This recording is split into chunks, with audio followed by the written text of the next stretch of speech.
सलाम करता हूँ नांदेड़ की इस तारीखी सरजमीन को और मेरी आंखों के सामने हजारों की तादाद में मौजूद नांदेड़ की जिंदा दिल अवाम और ख़ास तौर से नौजवान साथियों का इस्तकबाल करता हूं जो इस तरफ खड़े हैं, सामने खड़े हैं, दीवालों पर खड़े हैं। इधर जो लोग हैं वो थोड़ा सा हट जाएं ताकि पीछे के लोगों को दिखाई पड़े। थोड़ा सा इधर से पीछे हो जाएं, थोड़ा पीछे हो जाएं। दोस्तों, असेंबली इलेक्शन के बाद आपके बीच में फिर से हाजिरी हुई है।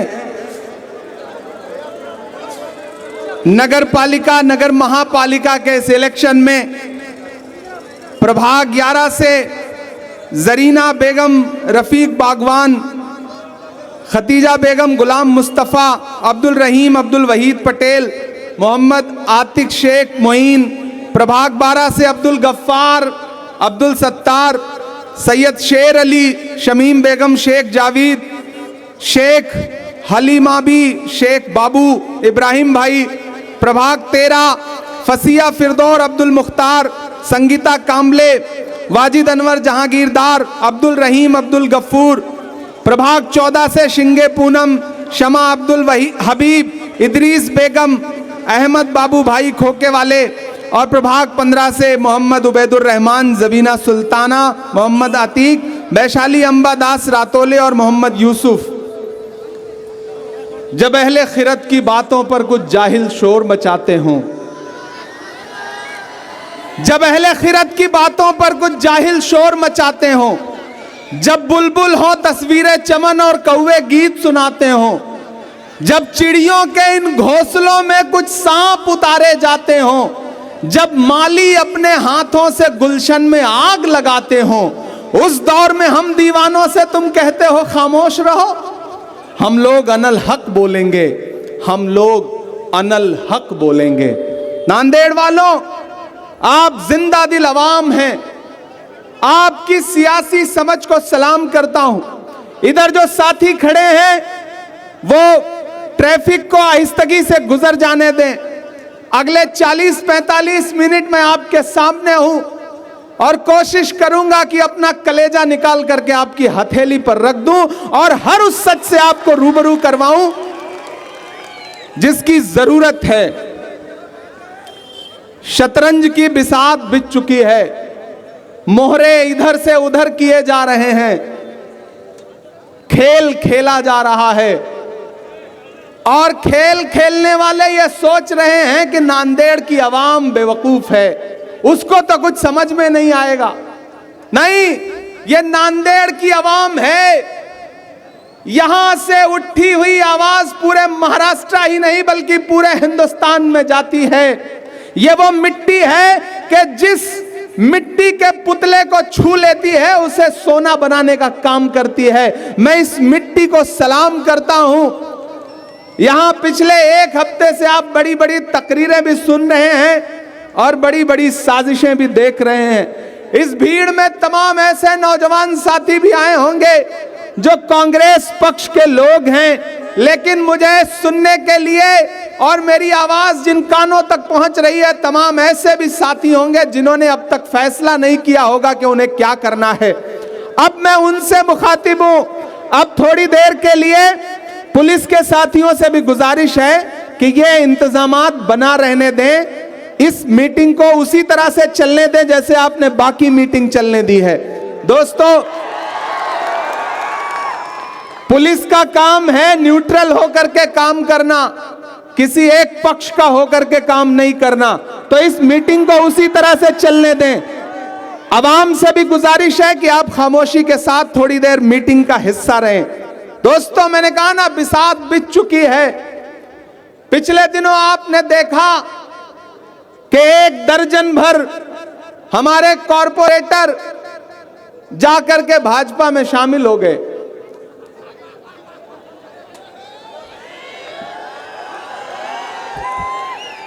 समझ में नहीं आई बात क्या? समझ में नहीं आई क्या? जा करके भाजपा में शामिल हो गए। डर रहे थे कि डायरेक्ट भाजपा में शामिल होंगे तो आवाम गिरेबान पकड़ लेगी, तो फिर उन्होंने क्या किया, उन्होंने सोचा कि पतंग उड़ाने की कोशिश करते हैं। लेकिन वो भूल गए कि ये नांदेड़ है जो ये जानती है यहां की आवाम के किसी का जलवे रंगीन तखय्युलात में है, चिराग बन के कोई जिंदगी की रात में है। बहुत बुलंद फजा में तेरी पतंग सही, मुझे पता है मगर डोर किसके हाथ में है। हमें यह पता है कि मटन किसका है और सालन किसका है, पता है कि नहीं पता है। हमें तो यह भी पता है कि मसाला किसके पैसे का आ रहा है, पता है कि नहीं पता है।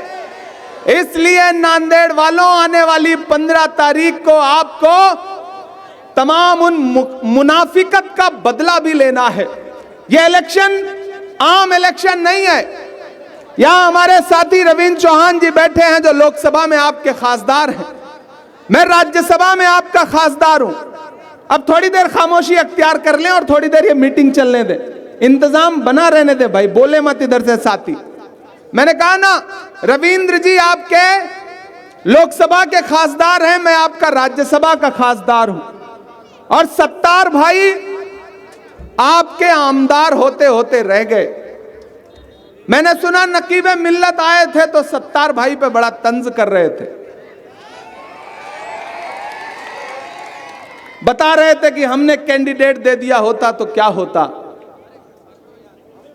तुम हार गए, तुम ऐसे ऐसे तंज मैंने सुने।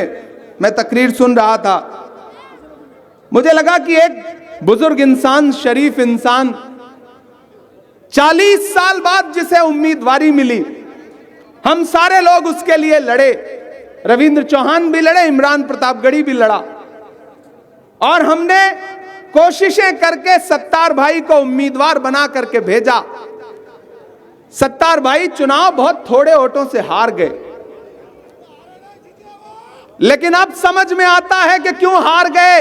ये जो दर्जन भर मुनाफिक उधर गए हैं, उनकी मुनाफिकत से हारे हैं चुनाव, वरना नहीं हारते। हमें पता है कि कैसे हराया गया, हारे नहीं है बल्कि हराए गए हैं। लहू में भीगी हुई आस्तीन जीती है, चुनाव तुम नहीं जीते, मशीन जीती है। हराए गए, लेकिन इलेक्शन है, हार जीत तो चलता रहता है। अब आप आकर के कहेंगे कि सत्तार तुम्हारा बेटा तो हारेगा, हमने तुम पर एहसान किया। नहीं, आपने नांदेड़ पर एहसान नहीं किया, बल्कि नांदेड़ ने आप पर कई बार एहसान किया है। पहली बार जब हैदराबाद से निकले थे कहीं चुनाव लड़ने के लिए 2012 में, तो सबसे पहले नांदेड़ की आवाम ने आपको पनाह दिया था और आपके कॉर्पोरेटर जिताए थे। नांदेड़ ने एहसान किया है आप पर, आपने नांदेड़ पर कोई एहसान नहीं किया है। आपने तो हॉस्पिटल और स्कूल बनाने के जो वायदे किए थे और जो जमीन खरीदी थी आपके कॉर्पोरेटर जीते, तो आपने बाद में वो जमीन बेच करके अपना वो पैसा भी अपने पास रख लिया। नांदेड़ पर आपने कोई एहसान नहीं किया है, नांदेड़ की आवाम ने आप पर एहसान किया है, और इस एहसान का बदला आप पूरी जिंदगी चुकाएंगे तब भी नहीं चुका सकते। नांदेड़ का आपके ऊपर इतना बड़ा एहसान है। आपकी जमात को अगर पूरे हिंदुस्तान में आज लोग जानते हैं तो उसकी बुनियाद में नांदेड़ की आवाम का भरोसा और इनका खून पसीना शामिल है। इनका शुक्र अदा करिए, इनके बीच में आइए तो अदब से बात करिए यहां के बेटों के बारे में। सत्तार साहब नांदेड़ का भरोसा है, नांदेड़ का गुरूर है, नांदेड़ के बेटे हैं। यहां के बेटे के बारे में इस लहजे में आपको बात नहीं करनी चाहिए, आप कितने भी बड़े रहनुमा हो जाएं, लेकिन किसी बुजुर्ग इंसान की शराफत का मजाक मत उड़ाइए। आप कह रहे हैं कि आपने एहसान किया उनके खिलाफ कैंडिडेट ना दे करके, तो मैं भी कह रहा हूं कि कांग्रेस ने आप पर एहसान किया कि आपके सूबाई सदर के खिलाफ उसकी मर्जी के मुताबिक का कैंडिडेट दिया था, फिर भी वो नहीं जीत सका। अगर सत्तार भाई नहीं जीत पाए तो आपके सूबे का सदर भी नहीं जीत सका था, वारिस पठान भी नहीं जीत पाए थे, फारूक शेख भी नहीं जीत पाए थे। वो क्यों चुन के नहीं आ पाए, क्यों नहीं चुन के आ पाए? और एहसान मानिए कांग्रेस का कि मालेगांव से जो 75 वोट से एक एमएलए आपका जीता है, अगर हम लोगों ने थोड़ा सा मेहनत कर दी होती तो 75 वोट से जीतते नहीं बल्कि 7500 वोट से चुनाव हार जाते। वहां भी कांग्रेस ने एहसान ही किया था। मैं कांग्रेस का एहसान गिनाऊंगा आप पर तो बहुत लंबा हो जाएगा, लेकिन इधर आओ गफ्फार।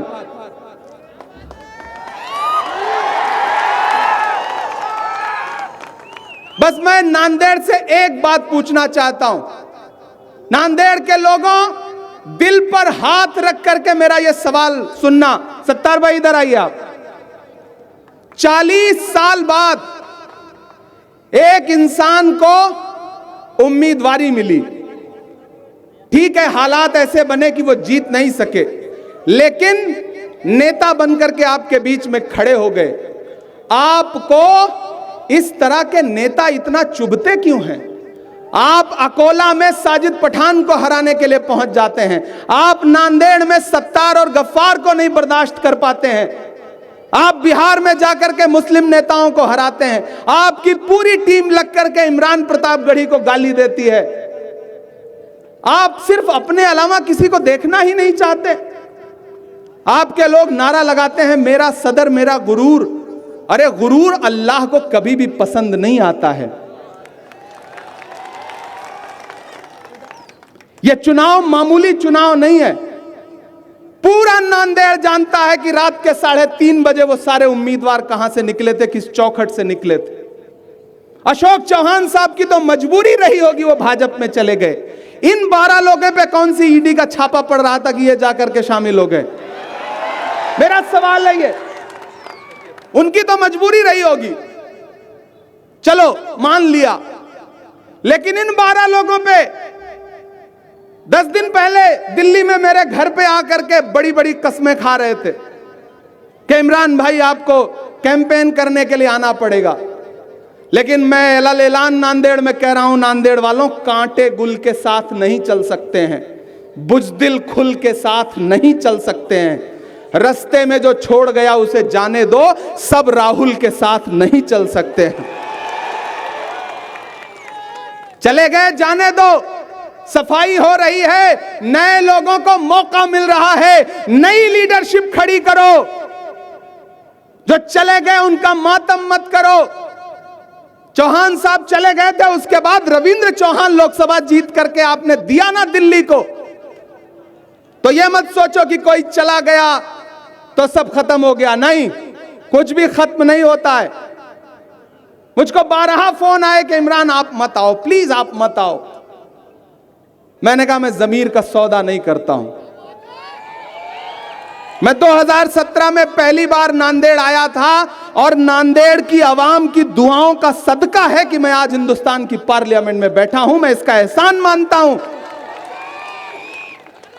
मैं नांदेड़ की आवाम का एहसान मानता हूं और हर उस कोने में जहां हमारी लीडरशिप कहीं से भी मजबूत हो रही हो, उसके लिए अपना खून पसीना बहा करके भी एक तैयार होकर के खड़ा मिलूंगा।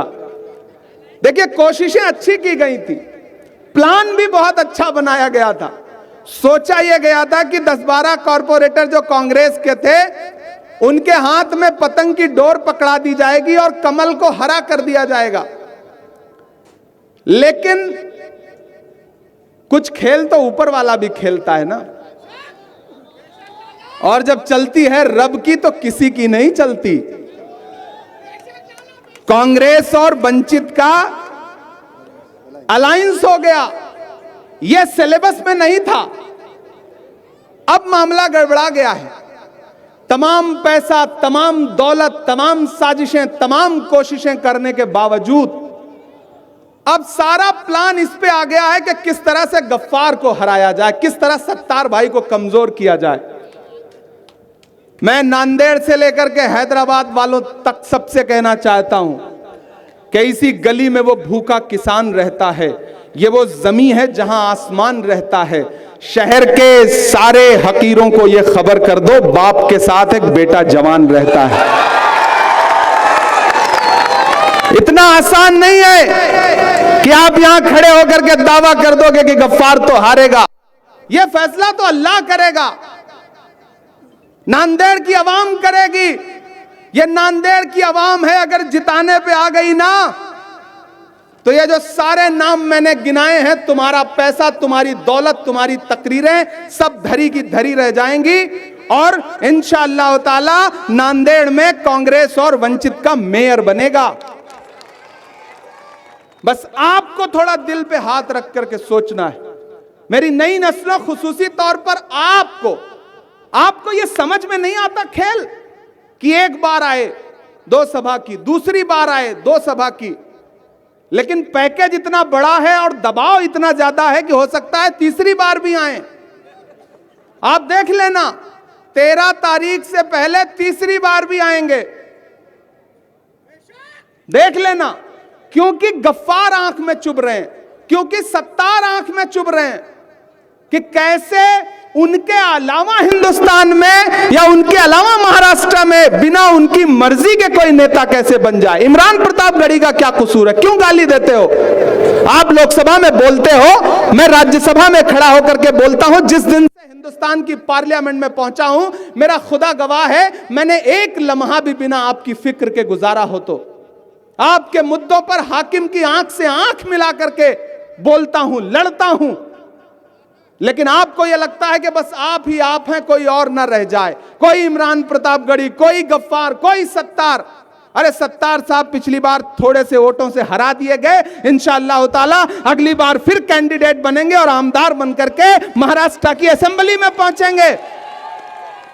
कल मैं अकोला था, मैंने वहां कहा कि भाई साजिद पठान एक मजबूत नेता है, आमदार चुन करके आया है, आप उसको हराने के लिए आज दूसरी बार पहुंचे थे। तो आज वहां तकरीर जाकर के कर रहे थे तो बोले कि इमरान प्रतापगढ़ी को इशारे में बोले अभी तो उसके दूध के दांत नहीं टूटे हैं। मैंने कहा अभी जब दूध के दांत नहीं टूटे हैं तब इतना पेट में दर्द हो रहा है, जिस दिन दूध के दांत टूट गए उस दिन क्या होगा? कहते हैं मुझे सियासत नहीं आती। ठीक है भैया, मैं इस 5 साल की सियासत में हिंदुस्तान की सबसे बड़ी पार्लियामेंट में बैठा हूं और आप कहते हो मुझे सियासत नहीं आती। एक आम से परिवार से निकल करके एक बेटा जिसका कोई सियासी घराना नहीं था, वो हिंदुस्तान की सबसे बड़ी अपोजिशन की पार्टी से हिंदुस्तान की सबसे बड़ी पार्लियामेंट में बैठा है और आप कहते हैं कि सियासत नहीं आती।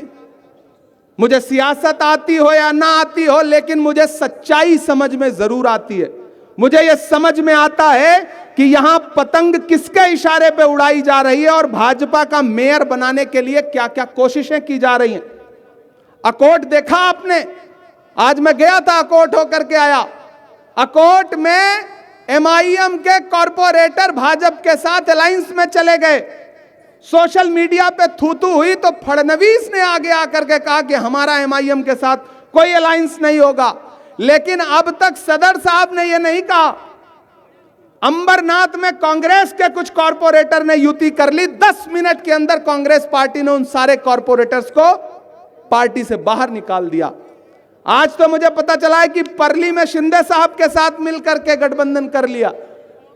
लेकिन तकरीरें बड़ी बड़ी हैं।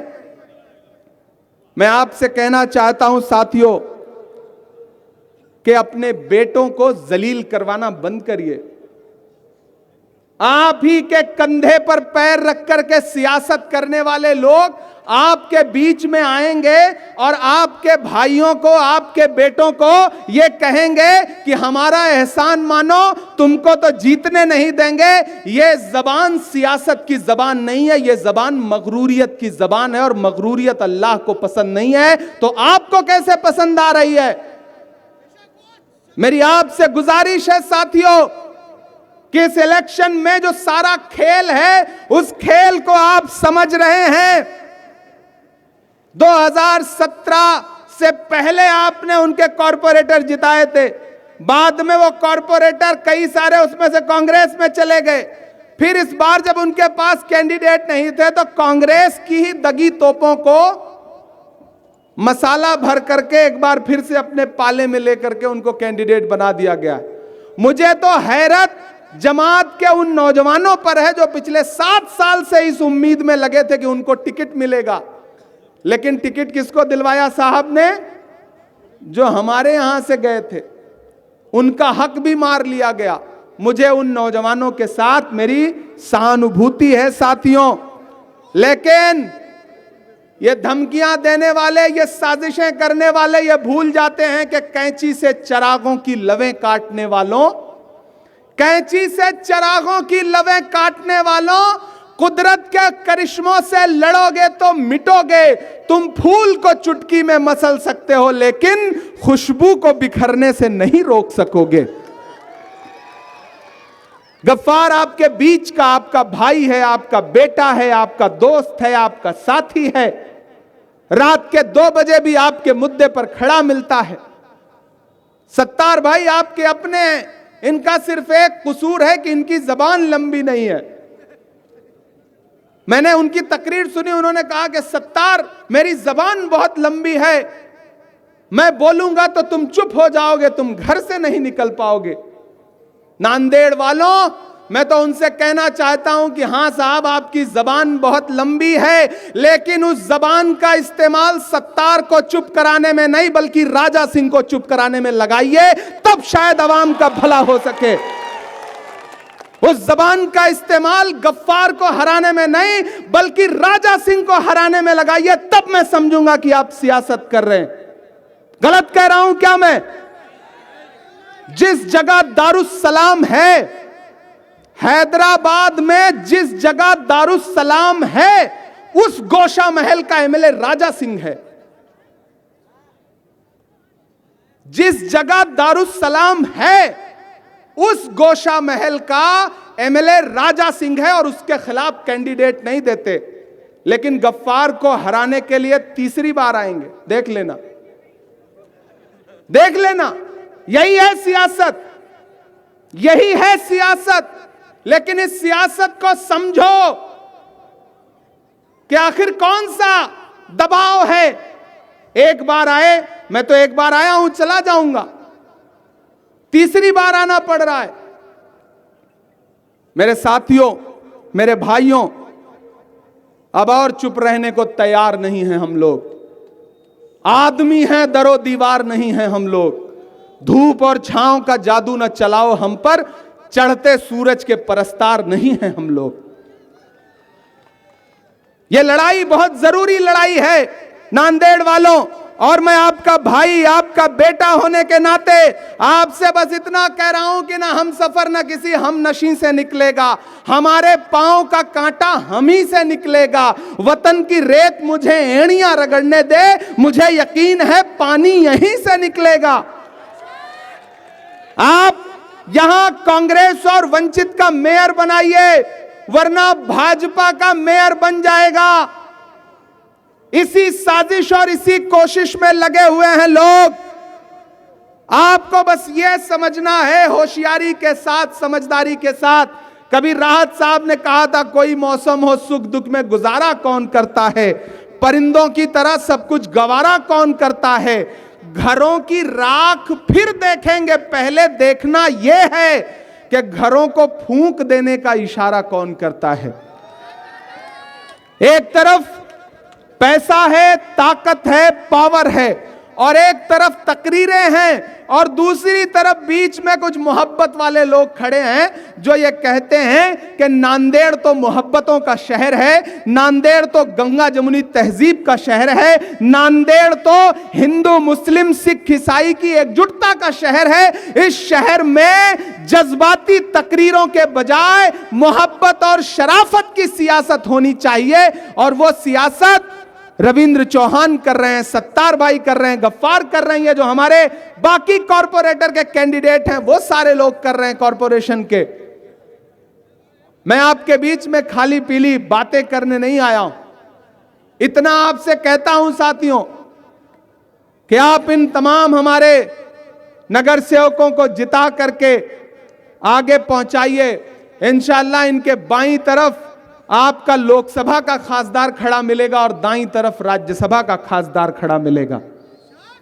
हम सिर्फ जज्बाती बातें आपसे नहीं कर रहे, हम आपसे यह कहना चाहते हैं साथियों कि ये लंबी लंबी तकरीरें करें तो एक कान से सुनिए, दूसरे से निकाल दीजिए, क्योंकि आप समझदार लोग हैं। आप पिछले 10-12 साल से ये तकरीरें सुनते आ रहे हैं। मुझसे किसी ने कहा साहब बहुत लंबी लंबी तकरीर हो रही है। आते हुए रविंद्र भाई कह रहे थे, मैंने कहा रविंद्र भाई आप शरीफ आदमी हैं, आप ये समझ नहीं पाते हैं कि मैंने हाथों से बुझाई है दहकती हुई आग।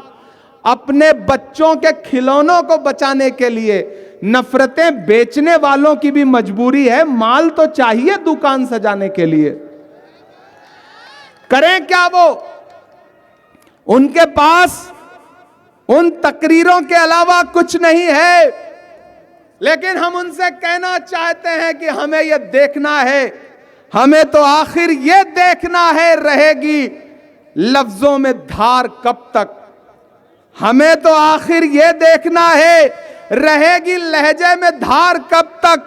तुम्हारे लफ्जों की कैंचियों से परिंदे होंगे शिकार कब तक।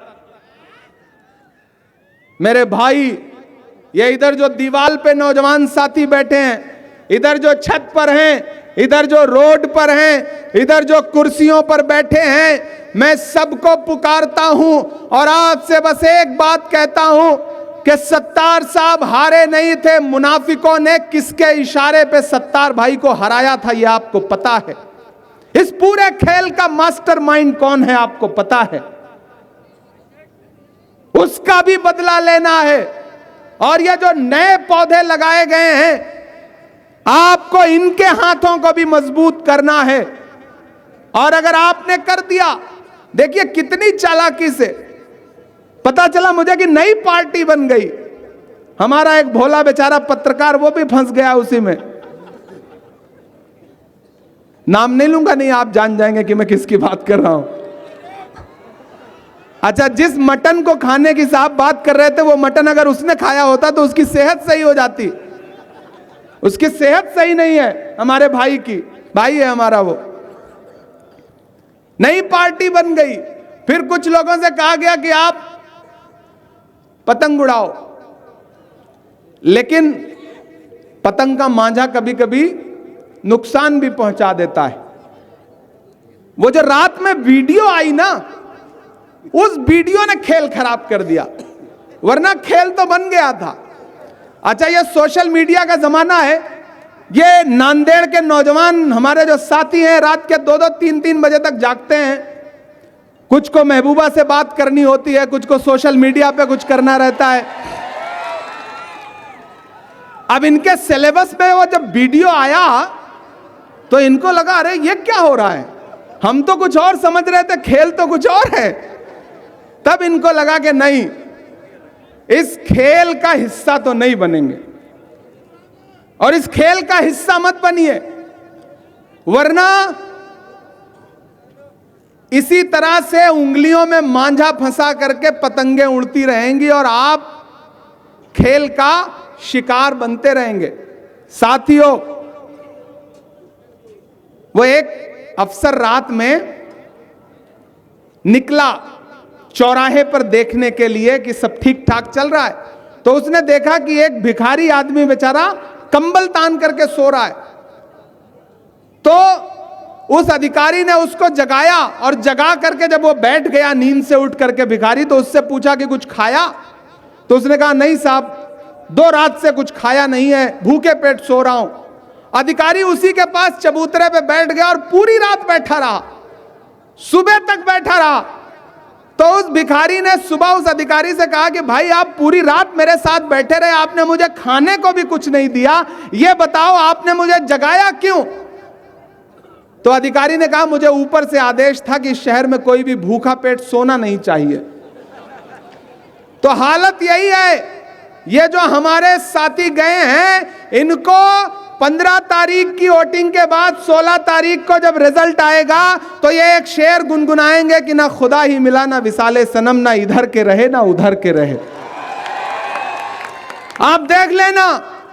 और ये आपको करना है, सिर्फ इसलिए करना है कि कभी कभी गद्दारी का बदला भी लेना चाहिए।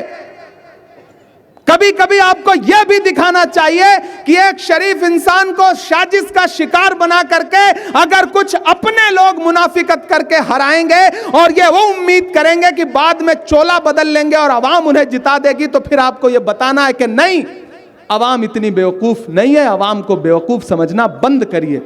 अपनी सियासत के लिए अवाम के जज्बात से मत खेलिए। मेरी आपसे गुजारिश है साथियों कि अदावत है, सियासत है, परिंदा है, शिकारी है।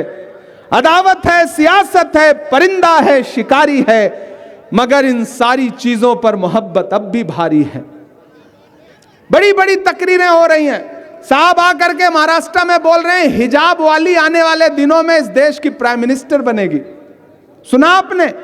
बिहार में थे तो कह रहे थे कि उमर का, फारूक का, अबू बकर का बेटा चीफ मिनिस्टर बनेगा, और नीतीश कुमार को फिर से चीफ मिनिस्टर बनवा करके वापस आ गए। अब यहां आकर के कह रहे हैं इलेक्शन है कॉरपोरेशन का, और इलेक्शन की तकरीरों में कह रहे हैं हिजाब वाली प्राइम मिनिस्टर बनेगी।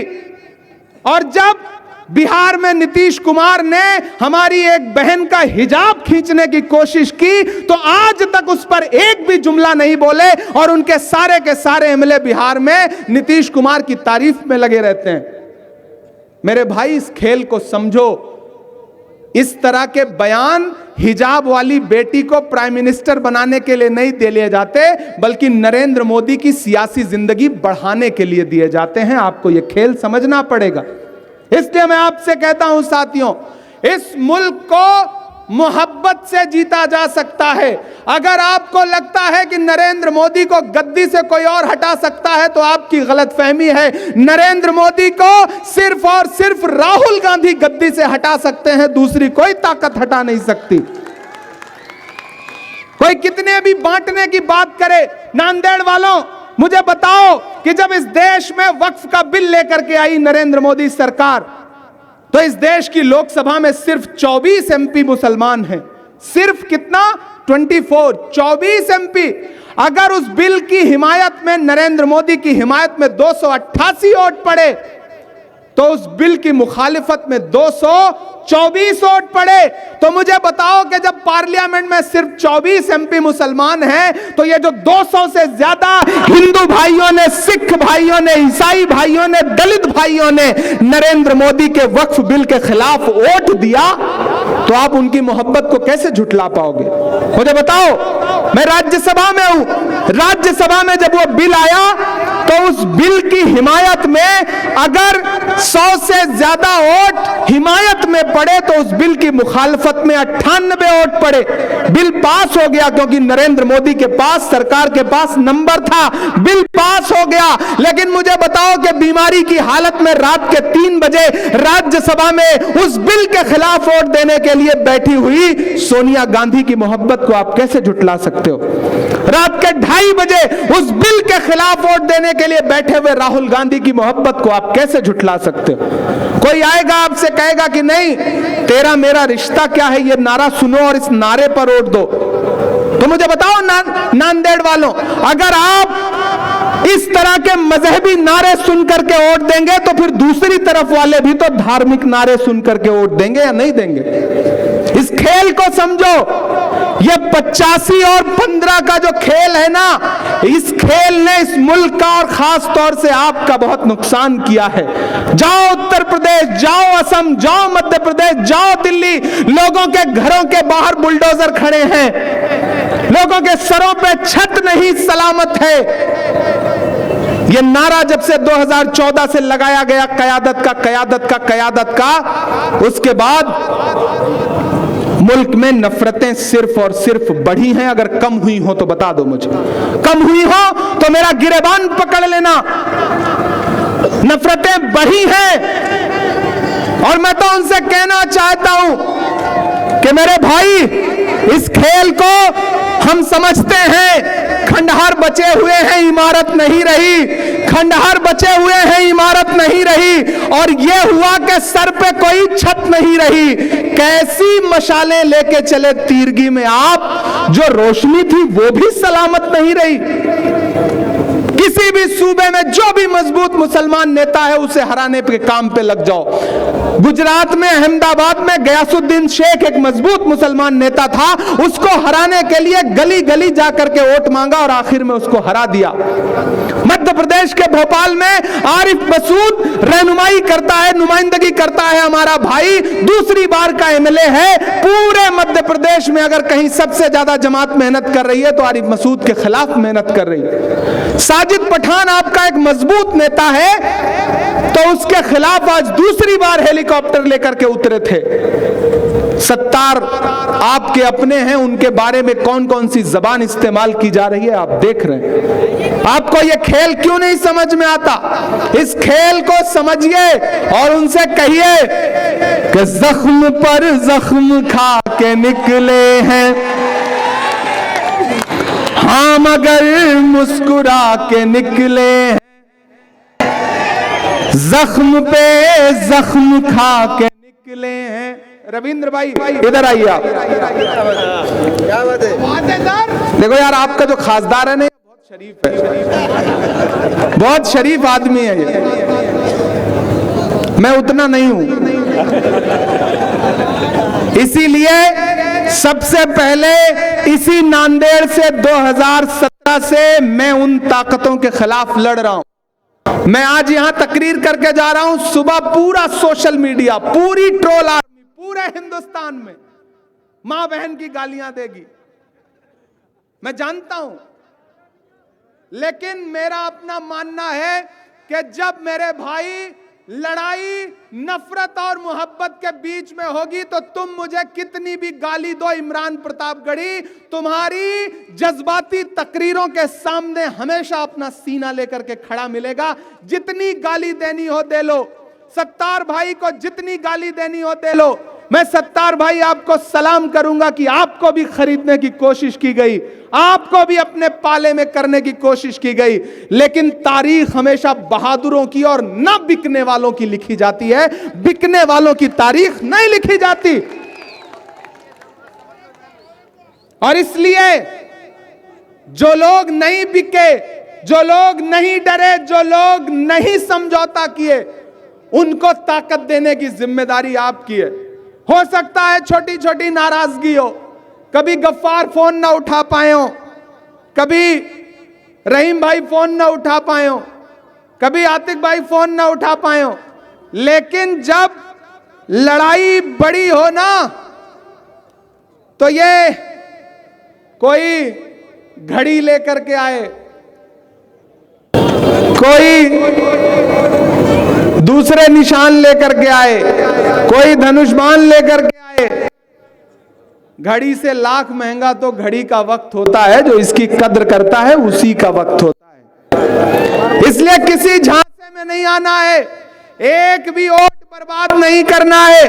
आपको क्या लगता है रविंद्र चौहान जी का जीतना भाजपा को हजम हो पा रहा है क्या?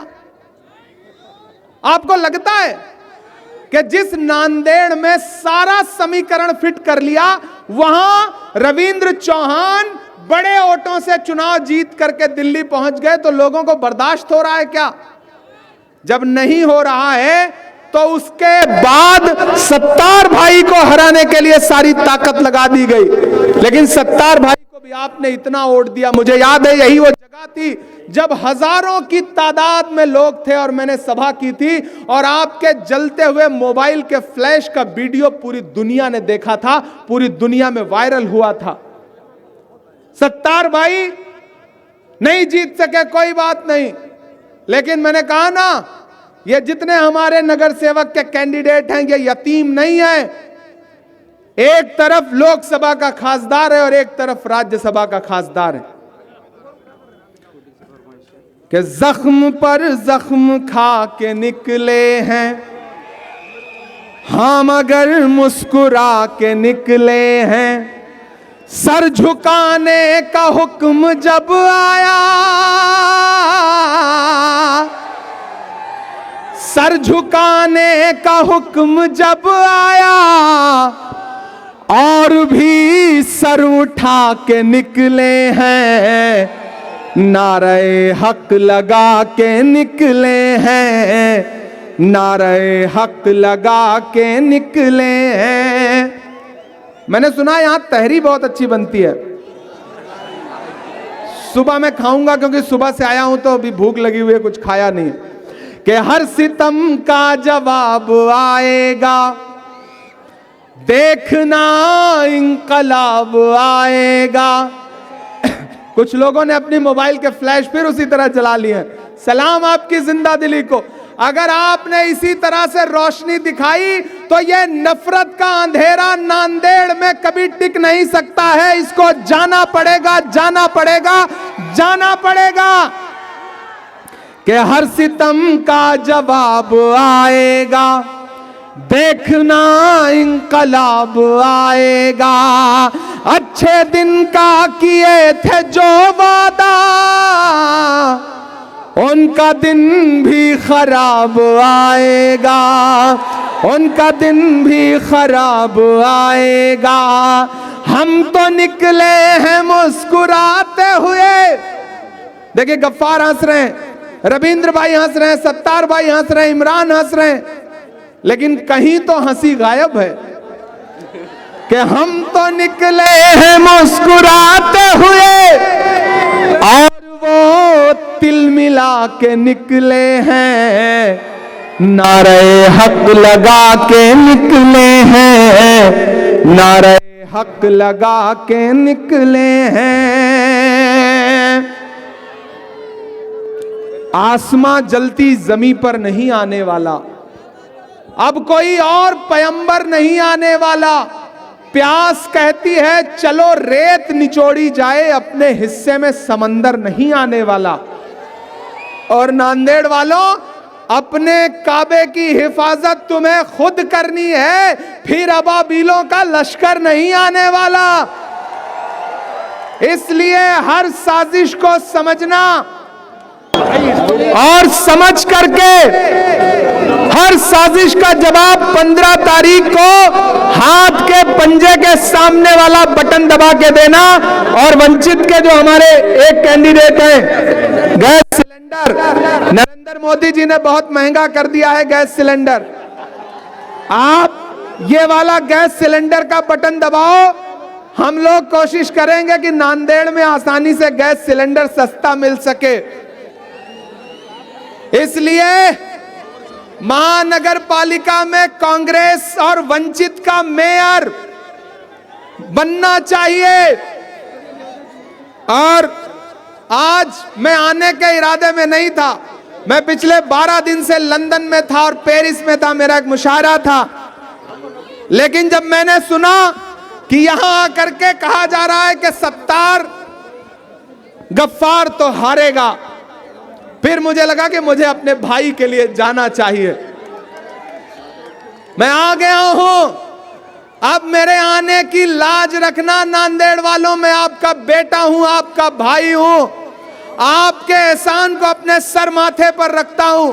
मैं अगर एमपी बना हूं तो नांदेड़ की दुआओं की वजह से बना हूं। उस मोहब्बत के सदके में आपसे कह रहा हूं कि ये जो सारे हमारे साथी हैं, इसमें से एक भी आदमी हारना नहीं चाहिए। और असली पैकेज तो गफ्फार को हराने के लिए लिया गया है। अभी गफ्फार के वार्ड में पैदल भी जाएंगे, देख लेना। लेकिन जाने वालों से मैं कहना चाहता हूं कि दायरे में सिमट के आएगा। अगर एक लम्हे भी सत्तार भाई और गफ्फार भाई से कभी आपने मोहब्बत की हो तो किसी जज्बाती तकरीर में मत आना। अगर एक लम्हे में भी आपको यह लगता है कि रविंद्र चौहान को मेंबर ऑफ पार्लियामेंट बना करके आपने नांदेड़ की इज्जत में इजाफा किया है तो किसी साजिश का शिकार मत करना। अगर आपको लगता है कि इमरान प्रतापगढ़ी पूरे हिंदुस्तान में अपनी शायरी और पार्लियामेंट में अपनी तकरीरों से आपकी आवाज बन करके बोलता है तो फिर 15 तारीख को सिर्फ और सिर्फ हाथ का पंजा और गैस सिलेंडर का बटन दबना चाहिए कि दायरे में सिमट के आ। इसको बीच में लीजिए, एक तरफ राज्यसभा का खासदार और एक तरफ लोकसभा का खासदार। मैं शेर पढ़ूं ये वाला, इस शेर को झूठा नहीं साबित होने दोगे ना। के दायरे में सिमट के आएगा। मेरे साथ गुनगुनाओ कि हर रवायत से हट के आएगा। आपकी आवाज वहां तक जानी चाहिए जहां तक आप समझ रहे हो कि दायरे में सिमट के आएगा, हर रवायत से हट के आएगा। आंधियों को जरा खबर कर दो, आंधियों को जरा खबर कर दो, शेर वापस पलट के आएगा, शेर वापस पलट के आएगा। किसी झांसे में, किसी दौलत में, किसी साजिश में, किसी तकरीर में साजिश के शिकार मत बनना। कांग्रेस पार्टी के साथियों को जिताइए। इंशाअल्लाह आने वाले दिनों में रविंद्र भाई महाराष्ट्र में राहुल गांधी जी को लेकर के आएंगे, तो नांदेड़ लेकर के आएंगे, ये हम अहद करते हैं। आप साथियों को जिताइए। बहुत शुक्रिया, बहुत मोहब्बत आप सारे साथियों का। इंशाअल्लाह जल्दी आपसे फिर मुलाकात करूंगा।